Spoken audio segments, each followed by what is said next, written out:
ہر معاملے میں آپ دیکھیں نبی پاک علیہ السلام نے ہر معاملے میں کہا، ہم نے ان کے طریقوں پر عمل۔ وہ 10 محرم کا روزہ رکھتے تھے، فرمایا تم ایک ساتھ بڑھا لیا کرو، 9 کا رکھ لو یا 11 کو رکھ لو۔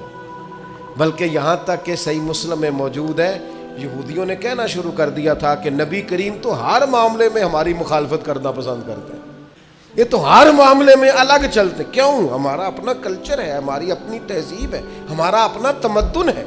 ہم اس دین کے ماننے والے ہیں جو یہ بھی بتاتا ہے سلام کیسے لینی ہے، اور یہ بھی بتاتا ہے کتنی دفعہ لینی ہے، اور یہ بھی کہتا ہے دروازے پہ جانا ہے تو دروازہ کھٹکھٹا کے دروازے کے سامنے نہیں کھڑا ہونا، تھوڑا سا ہٹ کے کھڑا ہونا ہے۔ اور یہ بھی کہتا ہے کہ کسی کے گھر جانا ہے تو دروازے میں کوئی سوراخ ہو تو اندر نہیں جھانکنا، اور یہ بھی بتلاتا ہے کہ 3 دفعہ سے زیادہ دروازہ نہیں کھٹکھٹانا، نہ کھلے تو لوٹ آؤ۔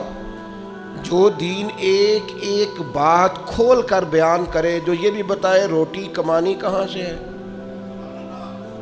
یہ بھی بتائے کھانے سے پہلے ہاتھ بھی دھو لینا، یہ بھی بتائے بیٹھ کے کھانا، یہ بھی بتائے کہ بسم اللہ شریف پڑھ کے کھانا، یہ بھی کہے ذرا چبا چبا کے کھانا، اور یہ بھی بتائے کہ کافر اور منافق 7 آنتوں سے کھاتے ہیں، زیادہ کھاتے ہیں، تم نے 1 آنت سے کھانا ہے۔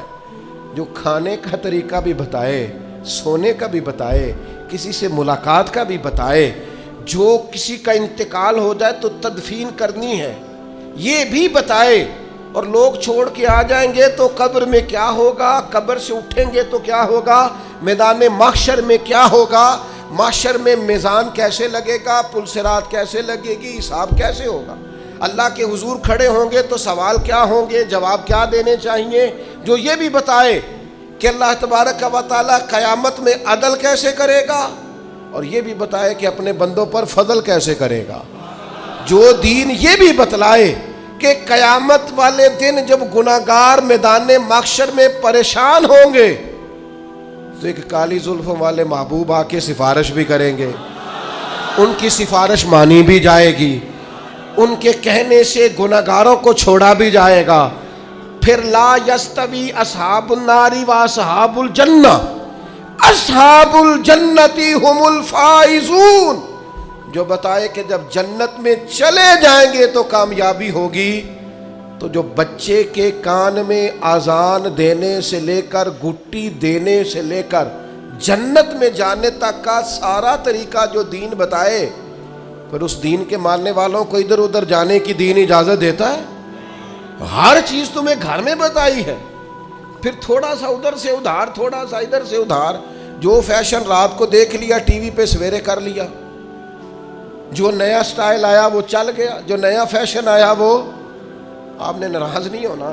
ویسے میں نے اتنے کچے خیالات کے لوگ بھی اپنی زندگی میں دیکھے ہیں جو اس بات پر بحث کر رہے ہیں کہ یہ فیشن جب آیا تھا سب سے پہلے میں نے بنایا تھا۔ کیا قوم ہے، کیا تبصرہ ہے، کہاں جیتنا چاہتی ہے۔ یہ پاجامہ جو آج یہ ساری دنیا آج پہن رہی ہے، اس شہر میں سب سے پہلے میں نے پہنا تھا۔ جیت گئے بھائی، جیت گئے، آپ کا انعام بنتا ہے، گولڈ میڈل آپ کو ملنا چاہیے۔ اتنا بڑا کارنامہ، سب سے پہلے فیشن آپ نے کیا، کمال ہو گئی، حد ہو گئی۔ سب سے پہلے جناب یہ جو چیز آج سب کے پاس ہے، یہ سب سے پہلے اس ماڈل کا موبائل سب سے پہلے میں نے لیا تھا۔ بالکل بالکل آپ کا پہلا نمبر بنتا ہے، آپ جیت گئے۔ خدا کے بندو، اللہ سے ڈرو۔ مسلمان ان چیزوں میں الجھ کر زندگی نہیں گزارتا، اس کی چاہتیں کچھ اور ہیں، اس کے انداز کچھ اور ہیں۔ وہ مٹی میں مل کے اور گھوڑے پہ بیٹھ کے اور گھوڑے کی ٹاپوں کی آواز سن کے والعادیات ضبحا فالموریات قدحا فالمغیرات صبحا فاثرن به نقعا فوسطن به جمعا، رب کہتا ہے مجھے قسم ہو ان گھوڑوں کی جن پر سوار ہو کر میرے محبوب کے صحابہ میدانوں میں نکلتے ہیں۔ یہ شان ہے مسلمان کی، اس میں اندر ولولہ ہوتا ہے، اس کے رنگ کچھ اور ہوتے ہیں، اس کے انداز کچھ اور ہوتے ہیں۔ وہ مجمع دیکھ کر پریشان نہیں ہو جاتا، اس کو نئی گاڑی مل گئی تو اسے وہ کامیابی نہیں جانتا، وہ تو کہتا ہے کامیابی تو تب ملے گی جب مدینے والے مسکرا کے ملیں گے، جب صبح قیامت کریم کہیں گے آجا میں تجھ سے راضی ہوں۔ یہ کامیابی ہے، یہ اصل درجہ ہے، جب صبح قیامت رب کہے گا کہ یہ بندہ دو عالم سے خفا میرے لیے ہے، یہ کامیابی ہے.